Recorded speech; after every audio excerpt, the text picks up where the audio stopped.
Have a special guest today. I am very, very honored that she is here.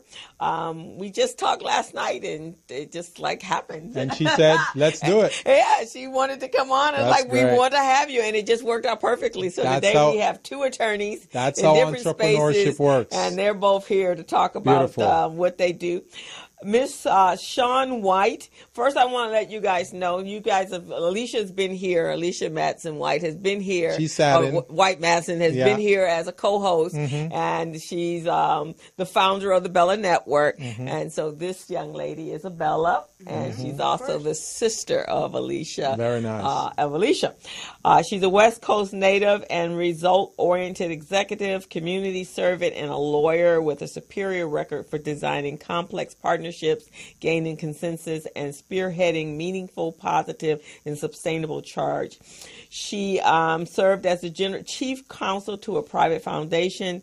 She head of global contracting for technology nonprofit, the first internal general counsel at a Black-owned bank, a VP and business development counsel in the law department of a Fortune 50 financial services company, and a corporate associate in the international practice of AM 100 law firms. She has worked on broad ranges of global finance transactions, mergers and acquisitions, joint ventures, global partnerships, philanthropic efforts, and licensing deal, program-related investments, grant-making, her activities, and which I guess it's assuming financial tech initiatives and general regulation matters. And through her career, she has blended her passion for driving inclusive growth with her acumen in business to address economic insecurity and inequality. Throughout her life, she has actively pursued travel opportunities and an interest sparked by her parents in hosting an exchange student and her own junior year of high school spent in Spain at the age of 6. And she's always traveling. I think last year you were in Israel and Dubai. You were all over the place last year. Every time I looked up, there was a picture of her somewhere on some monument somewhere in another country. We're going to have to get her own private jet. Yeah, her own private jet. You need your own jet. Well, welcome. Glad to have you. Welcome, Ms. White. Thank you for being here. And we had a lively conversation. She would come to the Bella conferences, and she was around there, but you didn't really get, because you were working a lot. Yeah, and so now I'm pleased, and we had a great conversation about our community last night. Absolutely. And when you meet people that want to make a change and want to help in the changing process that has to take place in our community so that we can grow and become successful.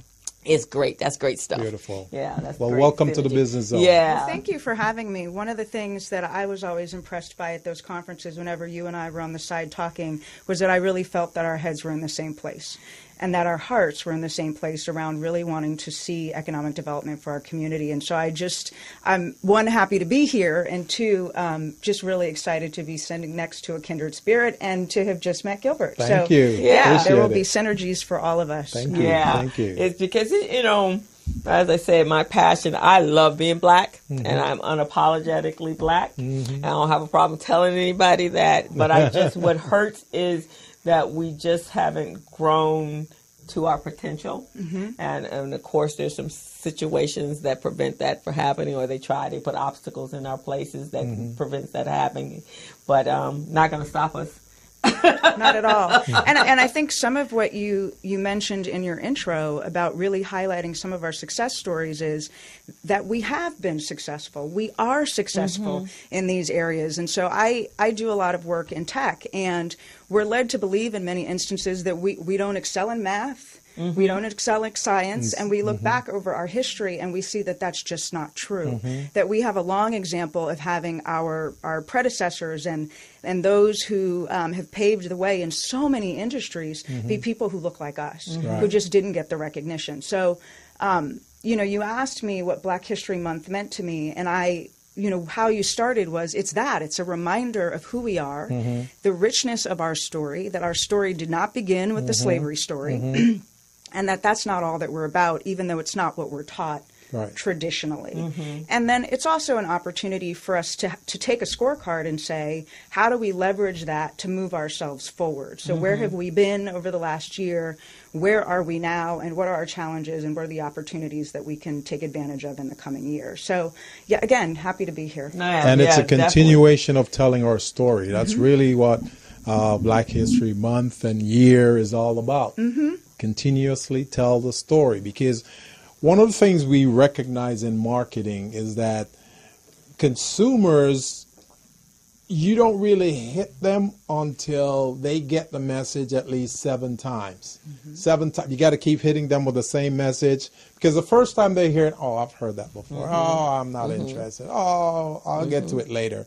Then the 7th time, you start seeing some kind of relevance. You're going, maybe I should pay attention. You know, and then after you start doing that, then they start paying attention and start accepting it. So we got to keep telling that story. Well, that's actually, again, when it comes to what this month means to me in terms of some of the challenges that I'm trying to tackle in my own personal work. And again, you mentioned I travel a lot, because a lot of what I do has been being part of an international practice at a firm and doing development deals and, you know, really having an opportunity to see where dollars go and come from outside of this country and all of the opportunities that we have when we think of our marketplace and our consumers and our contracting way beyond the United States in terms of scope and scale. And we are respected. The Black community has, and we don't necessarily realize this, in many respects, a reputation around the world that is not exactly the same as what it is here in this country. And so we are viewed as trendsetters, tastemakers all over the world. And there are industries in Asia and Africa where we are being modeled, emulated, and really respected. That is so true. That's just one of those things that ends up being really important. But one of the things that I see is that we are focused on our development, again, as being something that happens here local, and we really need to broaden that focus. Yeah, I think so. In fact, you know, when I watch a lot of international movies, and when you look at Africa, you see us. You see them emulating. I saw a video yesterday that they were emulating to a T Michael Jackson and Nero. I mean, it down to the babies. And I'm like, wow. But we don't know that. But again, it's because the information doesn't, you know, we're in our little cubicles, so to speak, our little silos, and we don't see a broader world. We don't even know something exists outside, in some cases, 4 blocks from where we live. Well, not only that, they've got this propaganda campaign going on, so others will hear the negative or the not so true stuff about us, and they think it's true. So that's why we got to tell our own story. Absolutely. We cannot allow others to tell our story for us. Won't be the same, and it won't be factual. No, exactly. Yeah. Which is, you know, one of the reasons, this is one of the reasons we started this show, was because, one, I wanted to keep recycling Black dollars in the forefront of everybody's mind. Absolutely. And then 2, I think, I don't care how many times we repeat it, and if we keep repeating it and it's recorded somewhere, and we can keep reblasting and introducing people to that information, I think it's so important for us to be able to do that. Every now and then we'll boost the show on in Africa. You know, I'll put it on Facebook, and we get, I think I boosted the show last week, and it got like 65,000 views. Phenomenal support. Yeah. They love the Business Zone. They love it.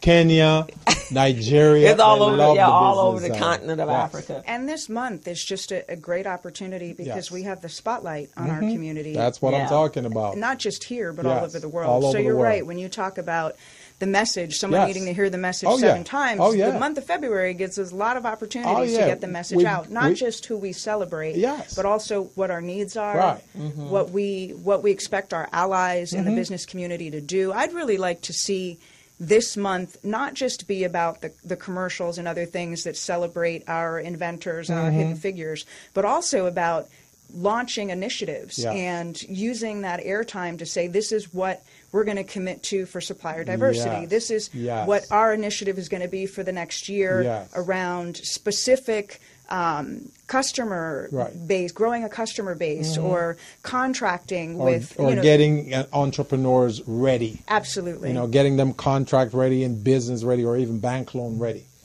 That's the type of thing we want to do. Now, tell us a little bit about the tech space you're in and how it relates to what you do. Sure. So, Crystal, I do kind of any complex transaction. Yes. And I do traditional licensing. But one of the things that we were talking about last night that I've gotten really excited about was this new kind of AI and predictive technology that is geared around creating more metrics for lending and for qualifying businesses and individuals beyond the FICO score. And so it's something that I personally have been learning a lot about. And so I just wanted to bring it to the show as being something that people should really be looking into. Is it something you're developing, or is it something that exists somewhere? So there are a handful of companies, clearly because of the tech industry being focused so much still in the Bay Area and here in Los Angeles, although it's all over the country. We have a handful of companies being run by executives that have come from some of the big fish who did a lot of the algorithms around advertising, the things that make sure you're seeing the pop-ups and the ads. Those cookies and all of that. Well, and recognizing that there was a benefit to a lot of the data that was being collected in the financial service space. Yeah. So that's what I mean when I say fintech. It's this idea that computers can, in a very brief period of time, go out and gather tremendous amounts of data. And if we can utilize that data, we can find ways to better predict or to add elements of help around qualifying businesses where maybe, or entrepreneurs where maybe the FICO score is not something that's serving them. You have got my attention 150%. Because we've been putting systems together. We all don't learn the same way, right? So some people are trying to get us to learn like other groups. It's never going to happen because our background, our environment, where we came from, it's different. So we're going to learn differently. So what you just mentioned, it's music to my ears and my heart. So what I want to do, I really would love to figure out how we can use the AI piece to create algorithms around entrepreneurs, how we can get them set up so that they can meet a certain criteria. We can work in partnership with the lenders, and contract providers, and see how we can make that work. So this is something that got me excited. Clearly, you're as excited as I am. Oh, yeah. And some of the work that I've been doing has been with organizations that are focused on creating access to credit using non-traditional data, statistics, and means. Yeah. Now, I think that's exciting for our community because, like you said, it's not just about how we learn, it's about how we get categorized. Oh, yeah. And there are other indications of success beyond that credit score. Yes. And if we rely on that, then we're never going to see the gains for black businesses here in LA or across the country, potentially because of a whole host of other socioeconomic issues that we can't get into in detail right now that have it so that the traditional means don't serve us. So I'm going to throw something out there right now because this is an experience of mine. I dealt with a small business recently, and I found this out. So this person is a sole prop. They've been paying their mortgage, and somehow the county decided to send them a letter telling them they owe taxes, which they really don't owe. It's just the county's way of trying to collect additional money from people, so they call it supplemental tax. We don't know what supplemental tax is because you already are scheduled to pay your taxes. So because they didn't pay that, now it's on their credit report. Now it's affecting them from getting credit. Now this is a business that's been paying their bills. They've been doing what they're supposed to do. They've been generating revenues. So that algorithm you're talking about can be applied to a business like that to show, hey, this business has been paying, they've been generating revenues, they're depositing X amount in their account every month. Therefore, that FICO score stuff shouldn't apply to them. Another method should. So I'll put on my corporate lawyer hat that says they should really hire a lawyer and really look into protecting their credit score. So one of the things is, until we get to a place, and the AI is about more than just statistics that relate to them as an individual. It is copious amounts of data that are predictive around communities in a very different way. That says, how do we identify based on trends in a community who's most likely to pay and repay and who's invested in their business and other things. But on the credit protection, we all know that until we're in a different place, it would not be prudent for me to not say in that instance that the person should seek counsel, because if there was a tax liability that was assessed that was not relevant or didn't apply to them, then, and I'm not a tax attorney, but those are things you should fight. Exactly. And I will say I have zealously protected my own credit, because until we open up our minds, that is really the access and path to a lot of things for a lot of us. Exactly. But one of the things that I did want to raise that we talked about last night is that I want us to also get innovative around the types of partnerships we ask for. So I was having a great conversation with a woman outside of Baltimore who is just a superstar rock star in the social investing space. And one of the things we kept saying was, there's a focus on capital, and we know that capital is necessary, right? And we know that there are challenges around that. But one of the things that really is, it's sort of that give a man a fish, he'll eat, teach him how to fish, is that one of the other things we can really look for, and this is where I say my background is in complex partnerships and joint ventures and things like that, is how do we say, well, give us contracts, give us commitments for something long term in terms of your supplier diversity is one area, or in other areas that allow us to then leverage those contracts for capital in the long run and grow and build our businesses. Give us commitments to branding that allows us to have access to customers, which is another long term. Not the capital today, but it's the long term. We're growing the customer base. We have contracts that we can rely on so that we can staff up our business over a 3 to 5 year time period in a way that is meaningful and allows us to forecast out what we can do in our community. So it's, if somebody, and I always say, if somebody's not willing to write you a check, get them to commit to something. See, and you're singing the same song we've been singing on this show for 3 years now.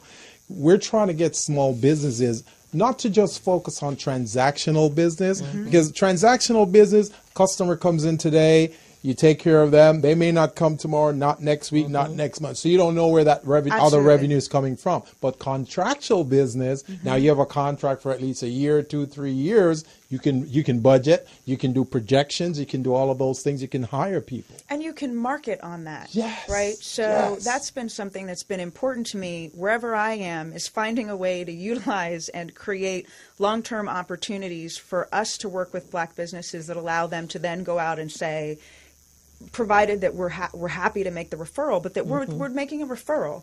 So if we believe in those businesses, then we should believe in their growth. Crystal, you have found a gem. I know. You have found a gem. She is singing our song. I know. That's what we're about. She came out of corporate. She's from corporate America, so she understands how you scale that business. And I've always said that, right? I started in corporate America. I knew what my exit plan was, but you have to be there because you understand something different. And Shawn and I talked last night. So after the recession, everybody's credit was in the toilet. But why did everybody else rise and we're still there? Everybody had to redevelop, right? Everybody had to recreate themselves. Absolutely. And that FICO score, everybody was white clean at that point. But why, as Black people, are we still there and stigmatized That's what I'm by talking that, about. where you had corporations? I mean, look at the number of corporations that are bankrupt. Look at the president, for that matter. And she and I talked about that. He's bankrupt 6 companies, but he's still able to go get loans from somebody. That's right. So we have to change that mindset, or at least develop other lanes or paths for us to operate in. And it has to come up here, so that we don't feel so demoralized. And I shared with Shawn And that, over the years since being the co-director of Recycling Black Dollars, I've been to a number of raising capital, or there's abundant capital out there for everyone. And as the banks are having this conversation, and they invited everybody, they had all of us, all the CBOs bring all their people, and everybody's excited because, oh, wow, finally somebody's going to give us some money, right? Mm-hmm. And you get there and they're talking about all these wonderful programs and all this money out there. Mm-hmm. And then they get to, but it's all predicated on your FICO score, right? And all of a sudden, and I don't even know if they notice it. It goes out of the room, and their shoulders drop, and because they know that they're being unfairly evaluated, right? Because those requirements, it doesn't work for them, and that's why, as an economic development entity, part of my evaluation criteria wouldn't be FICO.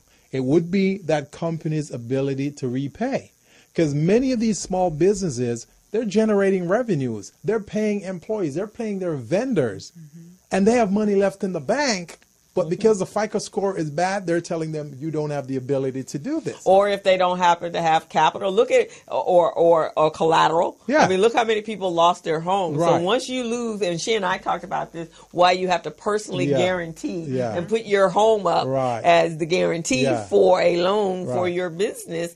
And what happened? And we're about to arrive back there again. It's headed there. So it's headed there again. Yeah. And so if you lose your collateral, now you're no longer loan worthy, but you've been running a business for 10, 15, 20 years. There's a couple of businesses that have been in LA for over 30 years. And I know one specifically, she cannot get a loan. And they have collateral everywhere. They own half of Central Avenue.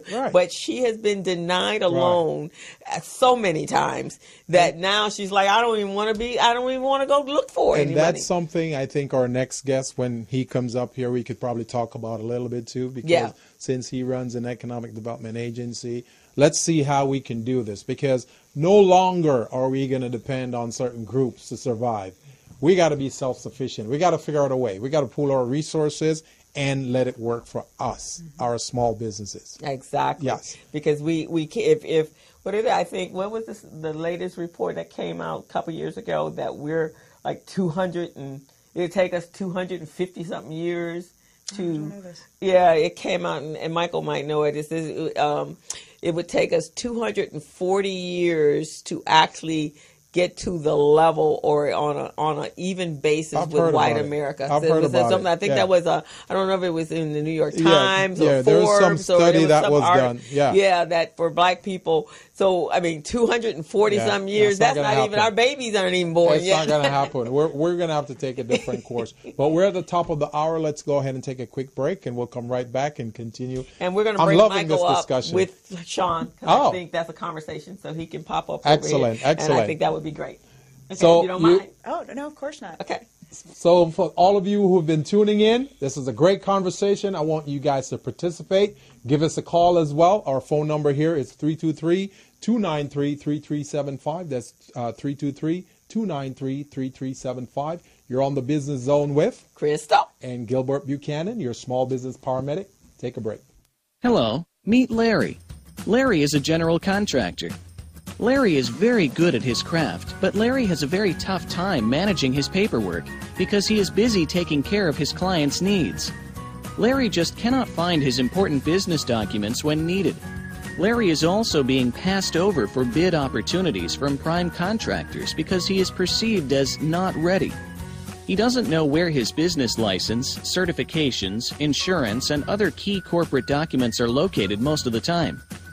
Lucy owns an auto body and collision repair shop and has been using a business management and procurement assistance program called Small Biz Pro to keep her business organized, business ready, contract ready, and bank loan ready.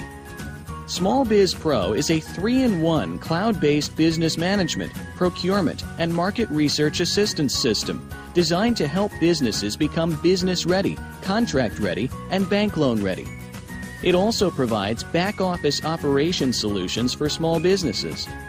Lucy is able to stay ahead of her competitors because she uses Small Biz Pro to manage her business daily. Lucy just clicks on Small Biz Pro from her tablet, mobile phone, laptop, or any internet-accessible device for data retrieval, and she's got it. Lucy introduces Larry to Small Biz Pro, and now Larry is more organized and can now find all of his documents and new bid opportunities in seconds.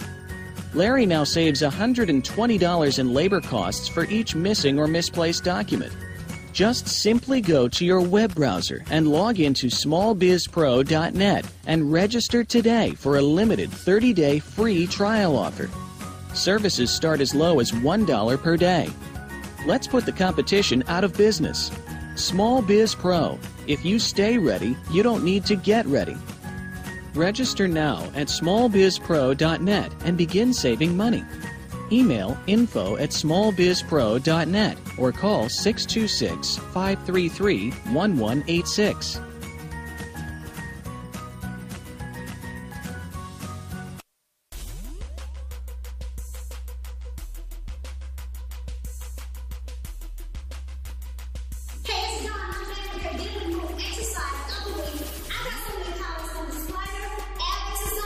We're bringing them back. So mountain climbers, but along the sliders. So remember, you can slide on anything. So, here we go. Down into a flying position. We go shoulder apart and bring those legs into your chest. 3, 4, 5, 6, 7, 8, 9. Hold out. 1, 2, 3, 4, 5, 6. There you have it. Working those hands. Now for full video, go to getamerica.com and Dr. Strozier on YouTube. See you in London.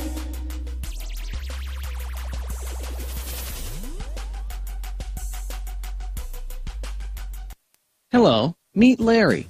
Larry is a general contractor.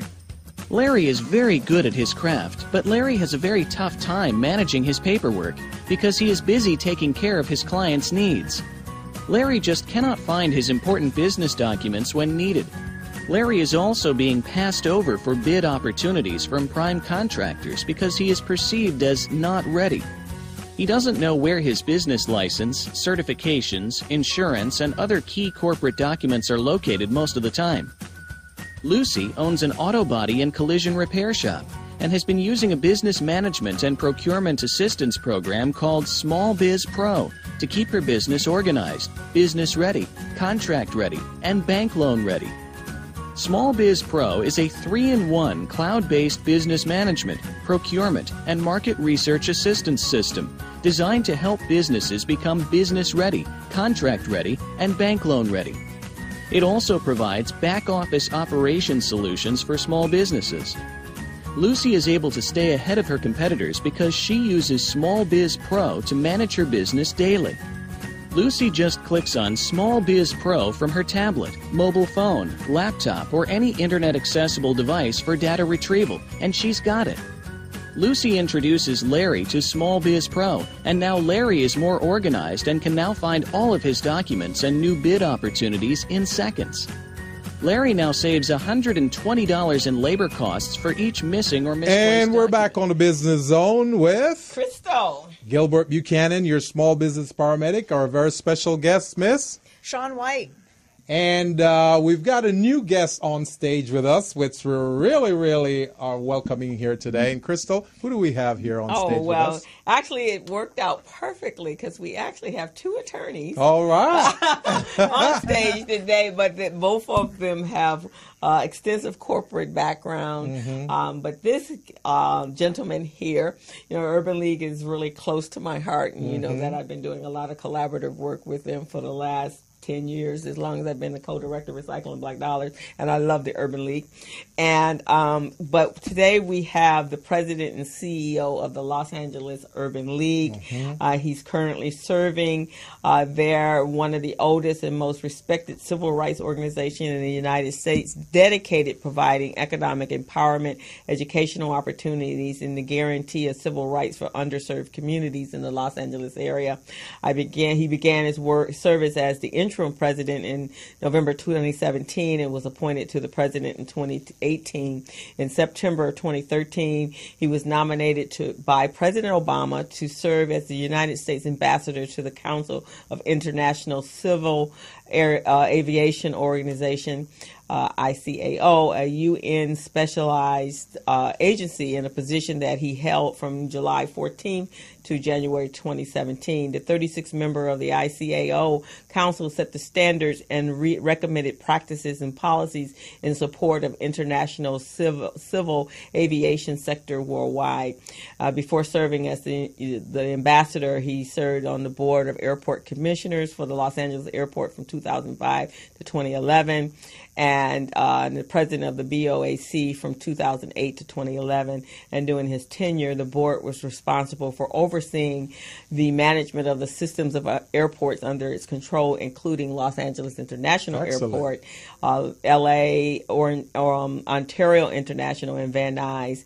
And from 1980 to 2011, he practiced law at the prestigious international law firm Skadden, Arps, Slate, Mar, okay, and Flom. LLP. With that being said, we'll just have him tell us a little bit about it. Right, exactly. And it's a firm, the largest law firm in the world, with 1,700 attorneys and 22 offices around the world. Welcome, Michael. Thank you so much for having me. So pleased to have you. Welcome to the Business Zone, Mr. Lawson. Thank you so much. Yeah. Thank you so much. You know, the Urban League, as I said, is near and dear. And one of the reasons is that my uncle had a career at the Urban League under John Mack, and he actually spearheaded, along with John Mack, the LEAP program, which was, I guess, a $5 million program, which helped contractors or those in the trades get into the trades. And so many of the tradesmen, all levels, the reason they have their license is because he helped them with the pre-testing. So we're now actually in talks again.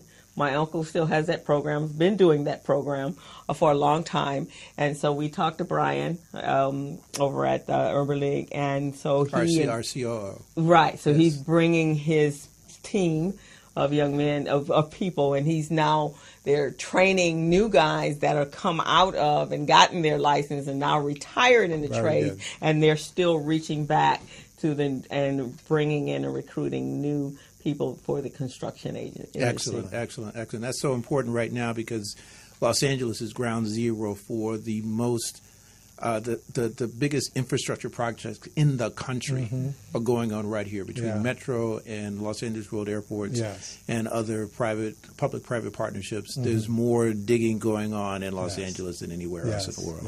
Yes, we know because we get stuck in traffic all the time. But it is great that we're in a growth process. It appears that it is a great time for us as Black people living in Los Angeles to change our economics, but how do we do that? What are the methodologies?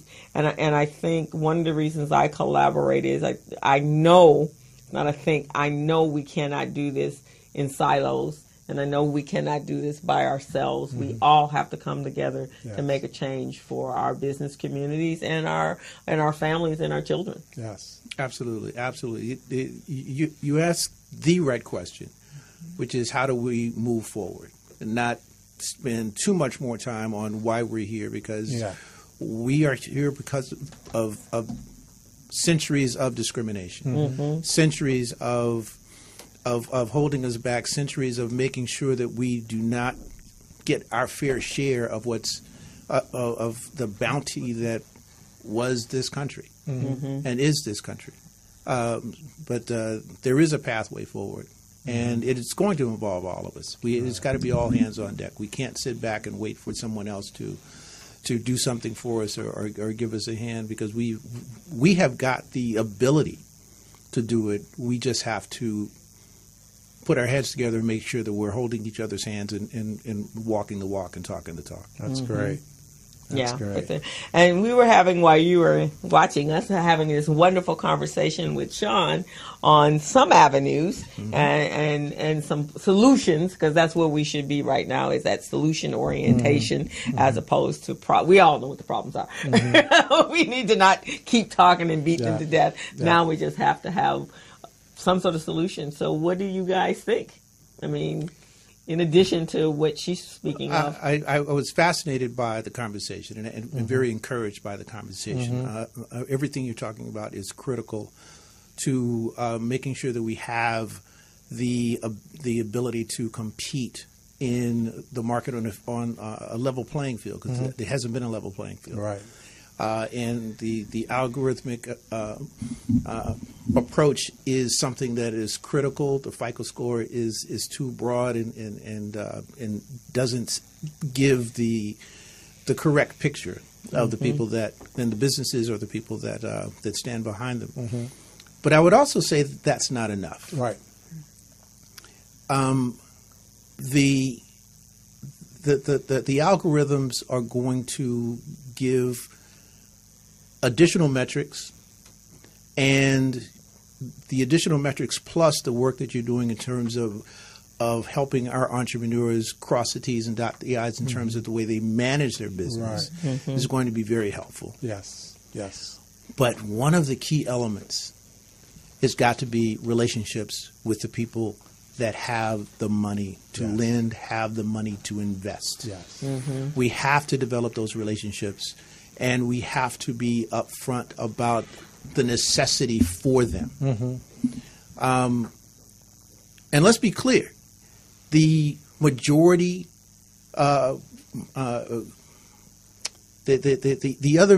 other communities that are above us in terms of access to capital and access to credit have the same blemishes that we do, if not more. Yeah. Absolutely. Yeah. But they still have access to credit and access to capital. And why is that?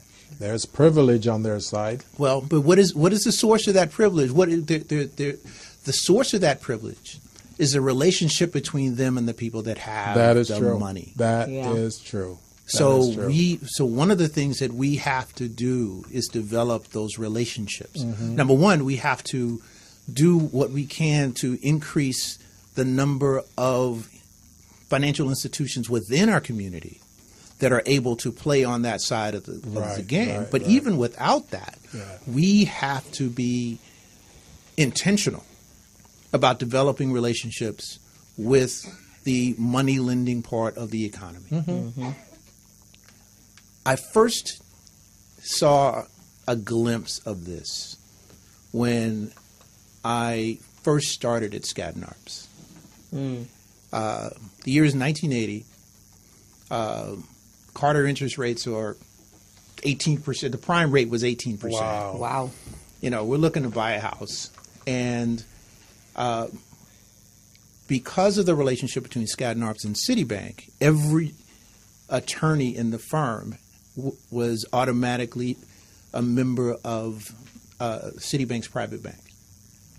So for me to get a loan, all I had to do was call over there and say, please send me an application. They send an application over. I never see anybody. They So send they an don't know application.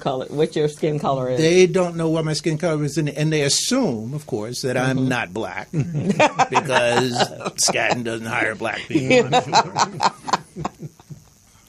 Fill out the application, send it in, get the loan, get the house at 18%, what have you. A couple of years later, rates come down to a manageable 13%. Yeah, it was manageable.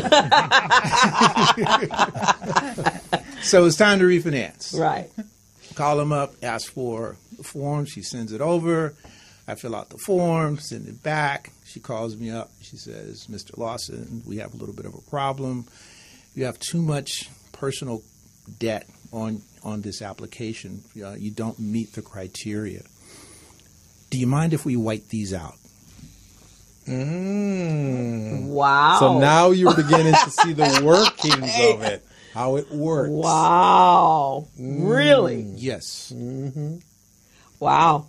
You know, So it doesn't matter for them if they meet the criteria. Right. They'll white it out. Right. So let's fast forward to 25 years later. Yeah. I'm now a partner. My sons have graduated Morehouse College. They're investing in real estate. and I helped support them in getting the real estate. So the loan is in my name, and we want to refinance again. So the bank calls up and says, I'm not retired, quite frankly, from the firm. Okay. And I get this call from the banker saying, Mr. Lawson, we're working on the refinancing of your loan, but there's a mistake on your application. You put your annual income in the monthly income box. I said, no, that's my monthly income. I love it. I love it. Just to rub off on But he doesn't stop there. Oh, well, can we see a copy of your bank statements for the last 3 months? Send them those. Can we see the bank Tax statements return. for the 3 months before that? Can we see a copy of your? Because I'm retired. Yeah. Right. Can we see a copy of your retirement letter? Oh, my Sure. Lord. Can we see an original copy? Now you don't have this law firm behind. Well, because I don't have a relationship with this particular That's bank. right. Right. Exactly. So all of my boxes are checked. Check. Yeah. Right. Yeah. And it doesn't matter. Doesn't matter. Wow. It doesn't matter. Yeah. We have to develop relationships with the financial. First of all, we have to build the financial institutions within our community Yes. so we don't have to go outside. That's what Right, I'm exactly. talking about. I mean, understand that in this town, when you look at the stats, in the Korean community, a dollar that goes into the Korean community stays there for over 50 days. And that multiplier effect is why the Korean community looks the way it does. Exactly. Yes. And they also there's something circulating on social media, and I was trying to find it, and I think it was an interview, and they were interviewing. I want to say he was a Japanese businessman or a Chinese businessman. His name is Chang, and so he was being interviewed, and they were asking him his relation about white supremacy, and also what he thought, his views on Black America. And so he basically said, if you're a minority, you are dealing with white supremacy. Doesn't matter what minority you're dealing, who you are, you are. He says, but the way we as Asians deal with it is, if you tell us that we can't get a loan at your bank, then we go build our own bank. You tell us our children can't go to your school, then we build our own school. Our focus is on our people. It's not that we don't like Black people. We just like our people more. And we're supposed to. So we take care of our own first. Then we worry about outside. So we don't want our people to be hungry. We don't want them to be uneducated, and we don't want them to be successful. So we make sure we give them jobs. We do everything in our own. He says, but the difference between us and them is we do it quietly. We don't have to have mass marches to do what we're going to do. We just do it, and we do it together. And that's why we are slowly moving in. And they're almost like under the radar because no one's really paying attention to them to do what they're doing because they're not making any big noises about it.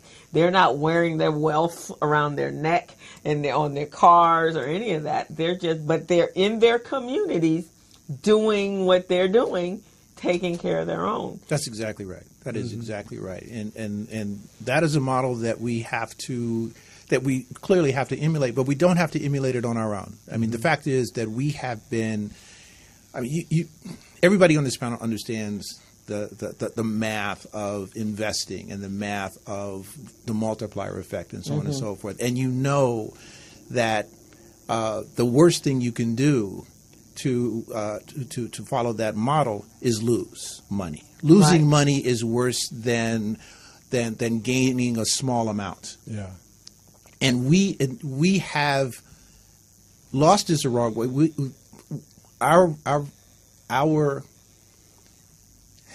The assets that we had have been taken away from us forcefully through the enslavement period and after. You look what happened in Oklahoma with our Black Wall Street. You look at what all of the things that you guys have been talking about have been ripped from us. Yes. And so we're starting at less than zero in a lot of different ways. So, but let's not talk about the past. The question is, what do we do going forward? Yeah. We have to, number one, change the focus to the one that you just described. That is absolutely critical, Crystal. Mm-hmm. We have to be looking at the next generation and the generation after that. What are we going to accumulate in order to pass on to them the assets that are necessary for them to start not at square one, but at square 10 in a 15 square race. Right. So that's critical, but we also don't have to do it by ourselves. I mean, you talked about this Mr. Chang. There are alliances that we can create that will allow us, while we're building our financial institutions, because we have to do that. Yeah. We have to rebuild them. We had them, and we can talk about the history of what happened to them, but we need to do that in order to not make the same mistakes again. But the fact is, we need to rebuild them, and in the meantime, we need to collaborate with those who are willing to collaborate with us. And you mentioned the Chinese community. I mentioned the Korean community. One of the things that we're seeing within the Korean community is that even though they have been very successful on the economic front, and I applaud them for all of that, they have not been as successful on the political front as we have been. There is an opportunity for us to collaborate with them, build the relationships that will give us access to credit and access to capital, and work together while we are building ours, and move forward. The algorithms, we definitely have to take advantage of that, but we need relationships with the people who have the resources that are going to be beneficial for us, and we need to work together for the benefit of all underserved communities, and understand what we can do to. We're stronger together. There's no question about it. Yeah, definitely stronger if you pull all that together. I would love to just, because I served as general counsel to a black-owned bank in the Northeast, I have got to carry that point just a little bit further also about how we need to support these institutions so that they don't die. So one of the things is the history of these institutions is they started funding entrepreneurship in our community way before the other guys. When they were redlining us in the 60s and the 70s, these were the institutions that gave us residential loans, that gave us commercial loans for the funeral parlors, for the barbershop, for the beauty parlor, and they are really struggling after this last financial crisis, largely because they're saddled with a lot of new compliance requirements that they face, rightfully so, because the consumer had issues in the last financial crisis that big banks do, and it's hard for them. We don't have, when I relocated here, I realized we have more of them in the Northeast and in the South, but you can live here and have a checking account and do business with a black-owned bank in the South, in New Orleans. I have a good friend whose father is a CEO of a bank there, and he does business development. The bank I was at is in New York and New Jersey. We've got them in Philadelphia, Pittsburgh. We've got them around the country. And if we don't shine a spotlight on them and give them our business, and so many of them after the last economic downturn, when I was there as a part of a turnaround team, have been trying to build virtual platforms so that they can provide services to our community across the country and around the globe. So they're trying to get into the mobile banking that we see that's really sprouting up in parts of the African continent. And we owe these institutions an investment in their survival, even if it's just that you carry a small savings account there that allows them to build up their business base and seek other opportunities. If you have an opportunity to provide them payroll processing services or other things that they offer for your business, given the way the internet works and e-commerce works, it doesn't matter whether or not they're here in LA, you should still support them. So that's something that I feel very near and dear about. And whenever you're at your other financial institution, you should be asking them, what are you doing to support the community banks that lend when you don't?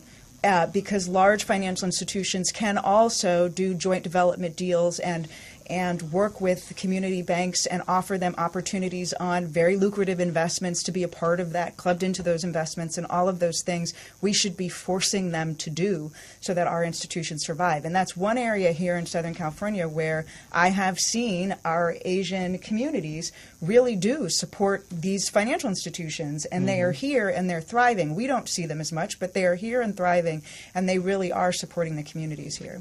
And actually, years ago, Recycling Black Dollars, when Muhammad was alive, and this when he founded RBD in the 1900, in 19, I think it was in the 19 something, he actually had a National Change Bank Day. And so he moved about $4 million from the other banks to Broadway Federal. And at that time, it was owned by Paul. I mean, it was run by Paul. It still is run by black people. And they actually do have a relation. They are private. They are publicly traded now. And their relationship is with the Koreans. That's who is actually there. So that's RBD has always had their account at Broadway Federal. And there are a number of our communities or black businesses that when Muhammad made that initiative, everybody moved. They're still there. But at this point, a lot of their people have retired. And so we really should think about that. And then One United has multiple branches all over. But they're kind of limited in where they lend money. I think they have some sort of criteria. I don't know if they don't do mortgages or they don't do business. I'm not quite sure which one. They don't do one of them. They don't do. But Broadway Federal does everything. They're a full lending bank. Absolutely. But one of the issues that Broadway Federal did, and the reason they had to combine their services with the Koreans, was they were the only bank that actually lended to churches. And they got hit hard at the recession. So they're really trying to rebuild from that. But if depositors went over there and we actually embraced them, then at least that's a local black bank in the community, or it's actually now a community-based bank. But primarily their depositors are black over there. So we have to, you're absolutely right, because you got to have people that look like us, that understand us, and while we're building capital. Because I personally believe if you have money, then it's not a credit issue, right? If you can pay your bills, if you have the money. But if you got to move the money around to pay Peter, to pay Paul, because the limits are minor, I mean, you got limited resources, then you got to do what you got to do. And on top of that, take care of your family. Absolutely, absolutely. The key in what you're talking about is us being intentional about how we use our resources. We have the resources. We spend our money.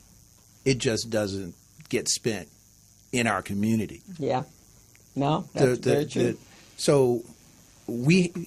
My question is, when we talk about these black financial institutions across the country, how do we identify them? How do we access them? What can we do to facilitate the type of approach that you just described? Sure.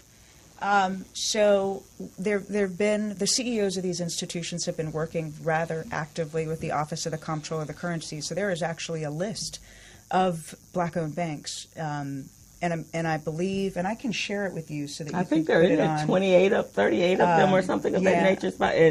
But a great deal of them right now are it was 26. And then the increase to the 38 is that One United has opened online banking throughout the countryside. So they're in a lot of the southern states now. They at one point were just here. Their home base is in New York, because that's where the owners are. But they did a mass, just right around the recession, to expand that to online banking. So they're one of the online bankers. Yeah. Go ahead. No, I was just going to say, I think when I talk to people about it, very few actually know how many there are. Yeah. And that they exist. And when I say where they are, people will say, well, I have family there. I don't know if they even know there is one. So that some of that is just knowledge. And so here's the map. are you pulling it up? So that 26 that you're talking about, are they in California, Southern California? Where are let's see. One United is the green, so they're it's throughout the country. It's throughout the country, okay. And then you have your credit unions. And at one point, the churches were. I want to say that was back in the 70s and 80s, because I was at FAME at the time. They were even talking about our own credit unions. So I know Cherie Franklin has talked about credit unions, because that's some of the things they got to do for the cannabis, because they can't put their money in federal banks. So they're actually talking about credit unions. So for a while, there was a big push on credit unions. But now, basically these dots represent, and I think I can find another one, that represent the banks across. But we only have One United and Broadway Federal. Yeah, that's it in California. Yeah, California's. And then, but that's this historically where our populations were in large urban centers. You see them in the South and the Northeast, because that was where we had. But yeah, so knowing who they are and going out of our way to find them and to use them. I think going back to Mr. Larson's question about how can we begin this conversation, is an entity like yours, the Urban League, if you can do an invitational meeting, invite most of these guys to a meeting, a session, and discuss how we can establish partnership with them, would be a good start. Yeah. That would be a good start, and then talk about how we can prepare the entrepreneurs on our side for what they're looking for, bring that merger together. And we want long-term relationship. We don't just want a transactional business. We're looking for contractual business here. So that, to me, is a good way we can get started on that. I agree with that. I mean, basically, we need kind of a constitutional Congress, if you will, to sit down and again be intentional about what it is we want to do. Going back to when you introduced us at the in this session, you said 2 lawyers. I want to make it clear, I'm a retired lawyer. Sorry, but guys, no such thing. No such thing. It's always in the DNA, right? Sure. Okay, we're human. You're retired. but back when I was practicing, we never walked into a meeting without having a plan. Right, exactly. So I agree that we need to have this meeting, but we need to have a plan going in. So this is what needs to be done, and we can talk about how to do it. Right. We can talk about whether you want to be in or not, but this is going to be done. And there's going to be a core group of people who have already agreed to do it. And we've got to have a long-term strategy for this. The major gains that we have made in the civil rights area legally and marching have always been done with a core group of strong, intelligent folks who look like us around the table, saying, here's how this is going to work, here's how this is going to run, and gathering up allies to help us move it forward. And that's what we've got to do. So I would modify your suggestion with the fact that we've got to get a core group of people who are going to sit down with the knowledge of how the financial services industry works, and looking at somebody who was general counsel of a bank on the East Coast. And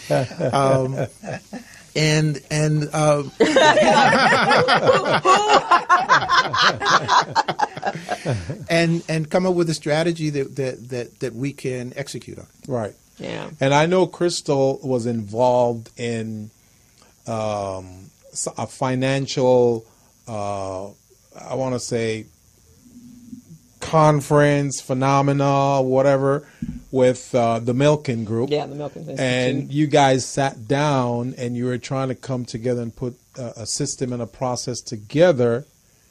We had the SBA in there, we had the Milken and all of that. Something similar to that. Yeah, and since you've already been down that road, maybe you can share some strategies that you guys use in that, and I don't know what the outcome was. Well, actually, it was a white paper created, and I can provide you guys with that. So it was a study. It was a study. It was a 2-year initiative that was implemented in Los Angeles and in Baltimore, where the bulk of African Americans, entrepreneurs kind of reside. And we did it in conjunction with the SBA, with Victor Parker. And so we broke up, and he called in all of the CBOs, and we talked about the challenges and the problems. And then we actually created solutions. But then their role was, okay, now you guys need to activate. And so I think out of that came the incubator that Quentin has. That was one of them, because we talked about technical TA support. But there's more to it than just TA support. But that's kind of what they took away from it. So I can share the white papers with you. They're now working on work. There's a new initiative, and it's on workforce. But there's an organization that I met in his name is Willie. The guy's name is Willie Barney, and they're out of Omaha, Nebraska, and they have created it's called Empower Omaha, and they took all of their silos and all of the different clusters, from finance to health to children to education, and they put them all in a working hierarchy. And they're like orbiting around each other. And so he's been doing this for the last 10 years. And so now they have a prototype of it. And they're ready to go around the country and helping everybody do the same thing that have that kind of environment. So out of that environment, they actually, I can tell you what their initiatives were. They did a 360, and they focused on seven different areas, and I think that was on, let me see if I can find it was health, it was the arts, and let me give you the mission of the network. And when I first heard about it, I was at the Power Network conference, George Frazier, and so their goal was to engage and educate and empower, but making sure that everybody wasn't working alone. So everyone in the business community, they needed to all come together and work together. All of the community-based organizations all come together to work together. And then the health and education. So they had each group, and now they're all working within it's like a universe, actually, and they're working. So he is open to coming and sitting down with other organizations or other cities and making that and helping us do what they did. So they now have, for their children, they increased their graduation rate up to almost like 95%.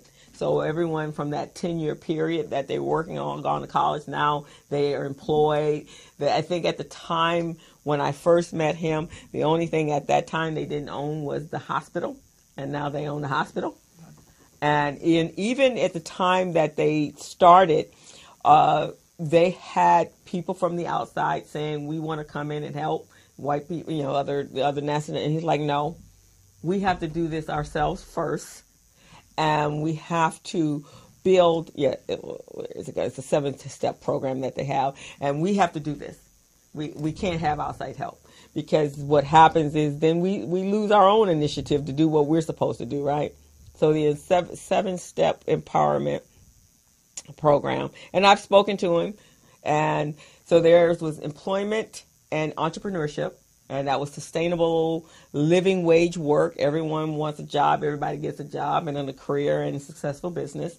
And then the next one was education and youth development, and to make sure that the graduation rate and the kids graduating had marketable skills and they were prepared for post-secondary secondary education, sustainable neighborhoods.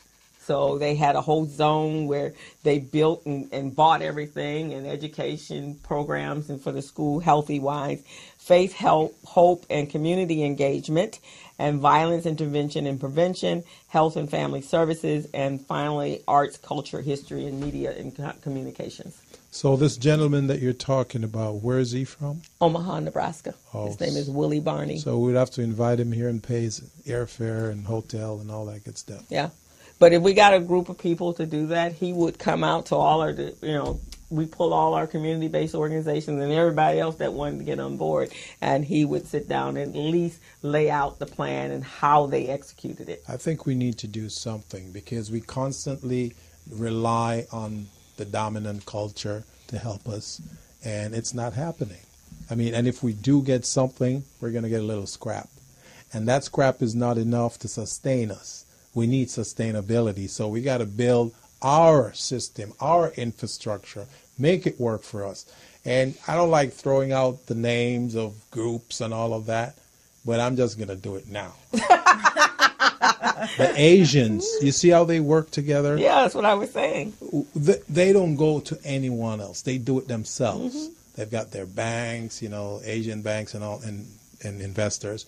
And, you have other groups that do that. We're the only groups that are not. And even the Jewish community. There's a book called the Jewish Principle. What is it called? The Jewish Principle. Right. And they actually operate from this same 7-point plan. And they did it out of the whatever happened in Auschwitz. Yeah, the Holocaust. So they created it. They did it out of that. And we are the only ones, we're still here waiting for that 40 acre and a mule, and we're not going to get it. So we got to create our own mule, raise some mules and create the lands. You see what I mean? We got to do it. I think Michael really did touch on it, though, when he talked about the studies that have come out and said how long a dollar stays in a community. Yes. And I am a part of a network, African American Attorney Network on Facebook, where we try to make sure that we're getting and finding referrals within our community around the country. Started by a gentleman who's a high-powered attorney and just really brilliant, and couldn't figure out why nobody had done it on Facebook before, to use social media just for us to put out those referrals. I think we do. There was a great Netflix special, the Triggering with Killer Mike, where he tried. And I think I'm often having conversations with people about who their dentist is, who their doctors are, even if they are at majority institutions. What you find is they can be at a majority institution and still languish because they're not the first choice for the majority patient, but they should be ours. And I think there is still a mentality, which, again, we can talk about where it comes from, and it's a long slave narrative about how we've been taught to distrust each other. And, but and it's the psychology of low expectations that we have for ourselves and we have for each other, but we've got to move past it. And businesses don't always offer you the best customer service. That's every business. Sometimes businesses have problems on the days you walk in, and that's no reason not for us not to patronize one another and for us not to work together. But I agree with what Michael said about a plan. And even when we're talking about doing things ourselves within our own community, we do have allies, and often we don't get the most out of our alliances because we don't go as a community with these bigger picture, what is this, 7-step Omaha empowerment plan, where we're telling them, you're not just going to give us a little bit of money. We have rallied our community, and we've come together and figured out what our needs are and where we're going to put it to use. And now we expect your alliance to come meet us because we know our history in this country, and we've already paid that debt. And so I agree. The relationships are key, and people have asked me about the steps I've taken in my career and where I've been and what I've done, and it has always been important to me to be in a room because so many opportunities, relationships, access to capital come just by being in a room. The number of times I have been in a room where somebody says, well, why exactly are we doing this affinity marketing for black people? And I've been like, excuse me? I guess I was supposed to be here today to remind you that this is not a question you get to ask. Today. We have paid this forward already. And in corporate America, if we are not there constantly reminding people that there is a debt to be paid, that we are a valuable source and community in this country, sometimes that gets lost on people because we see it from our own perspective. And so it's about building the relationships, but it's also about making sure our pipeline says to our young people, to our old people, to everybody, go get where you need to get and be okay being the only one in the room and be okay standing up for something and be okay trying to navigate those relationships and take what you learn back to our community because we have been divorced for so long from the whole process of something. They kept us down here, and we didn't see that whole process, which is why workforce readiness is also something that I really appreciate, because I think we need to get into places and see what people do and how businesses run and what's successful, and see models of leadership and other things.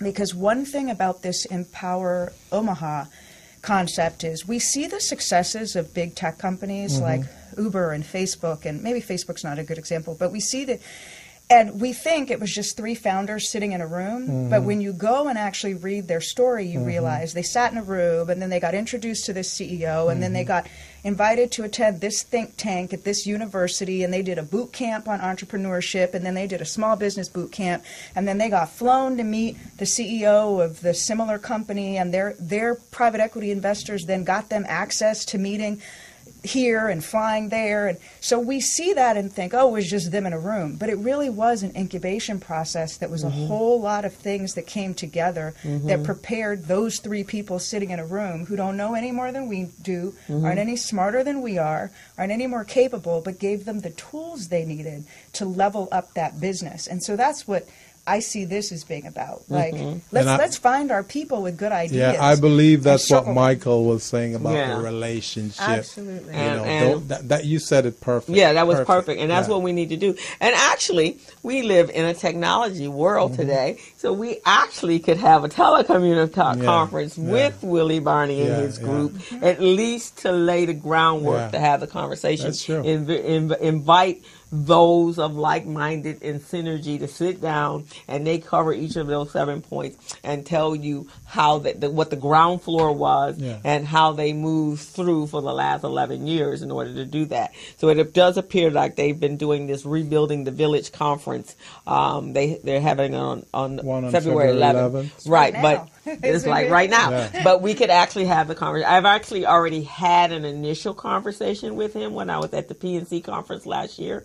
And I told him that I was going to come back home and I was going to talk to people. And I've talked to a couple of people. And they're like, oh, yeah, that's a good idea, Crystal. But we really need not just talk. Can you reach out to him? I can. And let's organize a conference. And if Michael is available and Shawn, we can do this. I'm all for it. Absolutely. So you guys tell me what you guys want to do, and I will give him a call next week. And let's see what we can get some dates, and we'll reach out. And then I guess we need just to sit down and say, who do we want to invite to this meeting? Now, Michael, a number of years ago, Operation Hope actually did it. And Leo knows how it works because Leo was the one that put it together. And I've actually had this conversation with Leo.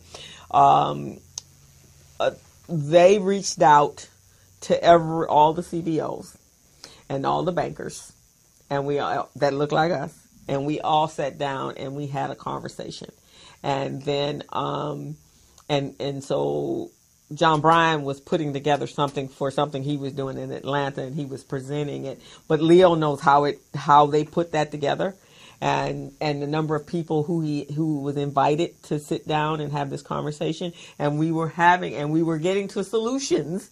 But then we never went any further. But because I again think we didn't really have a game plan, right? We didn't have we need something that's already out there. And we don't have to reinvent the wheel, because that seems so daunting when we say, okay, where do we start from square one? But my thing is, if there's somebody already got a plan and is already successful and it's been working for 10 years, why don't we adopt that? Why reinvent the wheel? Right. Yeah. So, Michael, let's say a session like this is established. And you mentioned earlier that it's good to know what the game plan is going into sessions and meetings and all that.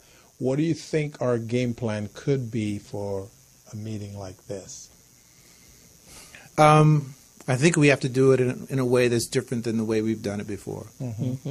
Quite frankly, what I'm hearing us talk about now was what we've done before. We sit down, we have a conversation, we map something out, we say, oh, this would work, and how do we do this? And we look around the table and we wait for somebody to write the first check. And we're still sitting around waiting for somebody to write the first check. But I will say this is changing. I would point to the Black Economic Alliance. which is a PAC that has it started, I think, late last year.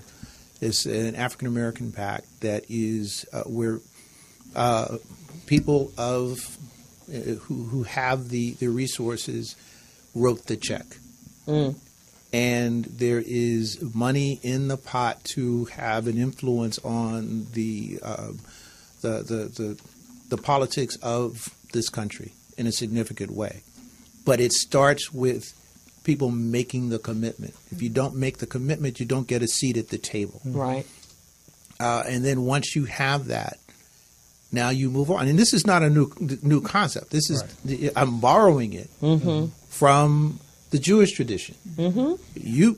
Where's your check? I need it now. Yeah, there you go. And if you're not putting in the check, you don't have a say in how this thing is running. Now, I'm not suggesting that we have to limit this to our brothers and sisters in the financial services industry who have all of that money, but we have to meet people where they are. And once you have that commitment, however small, as long as it's significant to that person is now invested. And once you have someone invested in whatever we're going to put together, now people are paying attention. And the next step, which is the step that we don't take. We've had fits and starts in this idea for a long time. Now, mind you, I am not ignoring the fact that we were so far ahead when we had Black Wall Street in Oklahoma, and it was destroyed. Now, and understand, there's no question about it. If we do this and we do this right, they're going to come back we again. will be attacked because they are afraid of us. And they're at that place right now. They're so terrified right now that they're using whatever guerrilla tactics they really can because they're afraid that, and I think I mentioned to Shawn, and it makes sense to me. If I was sitting in their shoes having done what they've done, then they're probably going, wow, why haven't they attacked us? I'm waiting for them to attack us, right? Because that would be the human reaction to what's going on. The more they suppress, at some point you're going to back them into a corner and they're going to come out and they're going to just tear to the wind and say, okay, we're done with this. And we're almost there. Those are those little episodes that are happening, and now that racism is out frontal, it's like being in George Wallace territory right now, and it's across the country. I would suggest to you that it never went away. It didn't. It's always been but there. It's been suppressed, but it hasn't even been suppressed. We just didn't see it. Ah, okay. It's there. It's and make no mistake that it is prevalent, and now they feel comfortable saying it out loud, but they were saying it when we weren't in the room. Oh, yeah. So it has... Yeah, because they're too comfortable saying it now for it not to have been conversations already being had. Exactly. So we need to be very intentional about what we're going to do, and we have to put some skin in the game to move this thing forward. And we can do it. We are the most resilient people on the planet. We are the strongest people on the planet. And it has taken all of their efforts to try to keep us down. And so once we get back on our feet, and we are in the process of doing so, and that's a function of us working together as opposed to working alone. Yeah. We are a powerful force, as you guys mentioned in the other session. We are the most creative people on the planet. You can't go anywhere in the planet without seeing some vestige of Black American culture. And we are not the ones spreading it. Right. So they are coming here, taking what we have and reproducing it. We're the smartest people on the planet, and they know that the only way to defeat us is with force and incarceration, and literally killing us. Yeah. Yes. That is the only way to keep us down. So we need to understand how powerful we are. We do not understand our own strength. We do not understand our own strength. I think building that into strategy, going in with a strategy, is also recognizing that they're going to come after us too. Oh yeah, we know that. And put that strategy to counteract that, because it's going to happen. You know, any successful entrepreneur ideas, invention, you always have knockoffs. You always have, you know, someone trying to emulate you or suppress you. Like they call them the big box. The big box guys try to step on you. And if they can't step on you, then they try to buy you out. Acquisition. Yeah. And if that doesn't happen, then they try to partner with you. And when they partner, then they try to suppress you while you're a partner. You see what I'm saying? So that's part of our strategy here, where we want to put that strategy going into this and anticipate that those things are going to happen, so our strategy can, you know, circumvent those things. And I think the Asian is absolutely right, though. You have to use a stealth type of mission. Oh yeah, you got to be stealth, because you got to build the foundation strong enough so that while you're stealthily doing it, then and by the time they do get to you, and if your links are strong, you've got your reinforcements. Then you know, it's harder to break through a strong link, but it will all of us fragmented, which was the reason the colonizers did that in the first place, was to make sure that there was always weak links. This was definitely a great discussion. I just wanted to piggyback on your analogy to the Asian strategy, because part of it is having a long-term vision. Yes, you got to have a long-term, like stock, like you're investing an investment. Right. So we're not doing it for us. We're doing it for our children below us. That's why I work so hard with, you know, the Biz Camp and everything, because it's not about us. Right. It's about our children. But right now I look at my nephews, and they're coming out of school with loans, and they can't leave home. They literally cannot leave home because they can't afford to leave home. They can't leave home, and their parents can't stop working because they're paying the mortgage. Right, you're paying the mortgage. Everybody's locked down. But the fact of the matter is, we are where we are because we didn't get that head start. Every generation starts over. You guys have talked about this so many times. You understand it. Your audience understands it. We have to start the next generation with a head start. Yes. Yeah. Legacy. We got to create the legacy. The intergenerational transfer of wealth has got to be first and foremost on our minds. I think so. So, Crystal, what's our next move on this? Gotta reach out to Mr. I'll call him and find out what dates, and then we put together some dates. And Michael, you're sitting at the table. Shawn, you're sitting at the table. Let's get some people that we know gonna make a move, and not just talk about it, and let's make it happen. Who are some of the other people that we can get? I was just going to add, his event is coming up, so to the extent that he will let us dial in to some portion of that, or I will ask that question. That would be great. I'll ask all those questions. Because they have that event coming up on February 11th, and they're not even a big group. They're a small little group of people that have just done. You couldn't tell. Looking at this, you couldn't tell. No, when you look at this is literally. I think it popped. That's their whole group. See, I do agree with the stealth idea. I've been saying stealth for the longest time. You know, when they do see you is when you're super prominent. There's nothing they can do. There's nothing they can do. There's nothing they can do. There's nothing they can do about it. Yes, a small group of dedicated people do wonders. Oh, yes. Do wonders. Absolutely. Oh, yes. Absolutely. And if we care about our community, we care about our children, we care about us as black people, then that's the requisite right there. None of the nonsense, none of the drama. We just got one focus and one focus only, that we're leaving something better for the children that are not even here yet. Right. So we're at the top of the hour, and this time went by so quickly. I know. We had two great guests. Yes, this is phenomenal. Had a great conversation. So our action items, I'll make a phone call on Monday. Yes.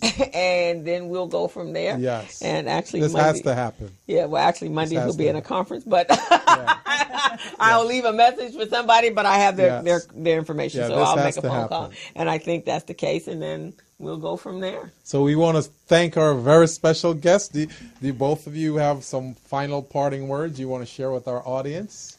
I just want to thank you for inviting me. This has been wonderful. This type of conversation is the one that we need to have more and more, and we need to follow it up with action. And I love the fact that we have our action plans together. Yes. Thank you so much. You're welcome. Definitely. Shawn? I just wanted to share something that always heartens me. It's a quote from Martin Luther King Jr., and it says, "Human progress is neither automatic nor inevitable. Every step towards the goal of justice requires sacrifice, suffering, and struggle, the tireless exertions and passionate concerns of dedicated individuals." And it feels daunting at times, but it's what we're here for. Yeah. You know, it's our liberty, our economic advancement, the eradication of poverty and economic instability are going to take every day, and we should be proud of those efforts every day. Thank you so Fantastic. much. This has been wonderful. It's been fantastic. You got anything coming up? Well, I have a workshop at the Vermont Lawson Economic Development Center every Tuesday from 5:30 to 9 p.m. And this is at 1130 West Slauson Avenue, Los Angeles. The class that's coming up this Tuesday is procurement and finding contract opportunities. This past Tuesday we had certifications. This time we've had procurement, so it's going to be great. Okay, and I'm doing the digital marketing classes, helping our business owners create multiple streams of income. Any way that they can bring in more money other than what they're doing from their businesses, which, sometimes just doesn't work. And so I'm doing that. I'm speaking at the annual the Coalition of 100 Black Women of the Los Angeles chapter tomorrow. All right. For the 4th annual Women's Entrepreneurial Empowerment Afternoon Tea. Very good. So I'm speaking on entrepreneurship, unlocking the entrepreneurial spirit. Yes. And then that's tomorrow, the 9th. And then on the following week, which is the 16th, I'm speaking at Jefferson High to young kids, high schoolers, on entrepreneurship. And I'll be talking about the Biz Camp. And then we're actually launching, starting the 15th, we're doing a Biz Camp. It's actually with the YEC, and we're selecting 9 kids to represent the Los Angeles Urban League, and these kids are going to compete. They're going to create a joint project, and they're going to compete for a $5,000 prize, and that's being sponsored by Union Bank and the YEC. So and we also want to let you all know that the winner of that competition will be on our show as a guest. Yes, for sure. Right after. And then we're gearing up for our 2019 Biz Camp and summer camp that we do in the summer in June and July. Excellent. So we're gearing up with that and putting the plan together. And we will be educating 50 students, young people between the ages of 14 and 18. It's beautiful. So that's what we're doing. Excellent. Beautiful. All righty, guys. It's been a fantastic show again. I will provide you both with the clip from the show, so you can put it on your websites, wherever you want to do with it. Do you want to real quickly give a phone number, an address, location, how people can get a hold of you? I can be reached. I'll give you my personal email, michael.lawson@laul.org. We're at 4401 Crenshaw Boulevard, Suite 201. Excellent. And I'm Shawn Ray White at gmail.com. Okay. Excellent. All righty, guys. So enjoy your Black History Week activities, and we will be back next week. I will have gone through a whole lot of Black History events next week. It's like on and kicking now. The Pan-African Film Fest is in place starting this week, I think. And so it'll be there, and there's a bunch of stuff going on. So you guys enjoy. Share on our Facebook page, The Business Zone with Crystal and Gilbert, where you're going. And we'll see you next week. And Have a great week. you know, The Business Zone is on every Friday from 3 to 5, morrismedialive.com, and we look forward to having you. We're out. All right. Bye-bye. Bye-bye. See you next week. As a small biz pro, so we roll, using procurement, program, and control. As a small biz pro, so we grow, using procurement, program, and control. Yeah, I'm a businessman, yes, I'm an entrepreneur. Oh yeah, I'm a businessman, yes, I'm an entrepreneur. Oh yeah, I'm a businessman, yes, I'm an entrepreneur. I'm a businessman, yes, I'm an entrepreneur. do you have my business plan? Just review the pages of my marketing plan. Crystal Mitchell, do you have my business plan? Just review the pages of my marketing plan. Got my capability statement, yes, I'm ready to go. Got my balance sheet, my P&L, my statement of cash flow. I'm a businessman, yes, I'm an entrepreneur. Oh yeah, I'm a businessman, yes, I'm an entrepreneur. Oh yeah, I'm a businessman, yes, I'm an entrepreneur. I'm a businessman, yes, I'm an entrepreneur. Oh yeah, yeah.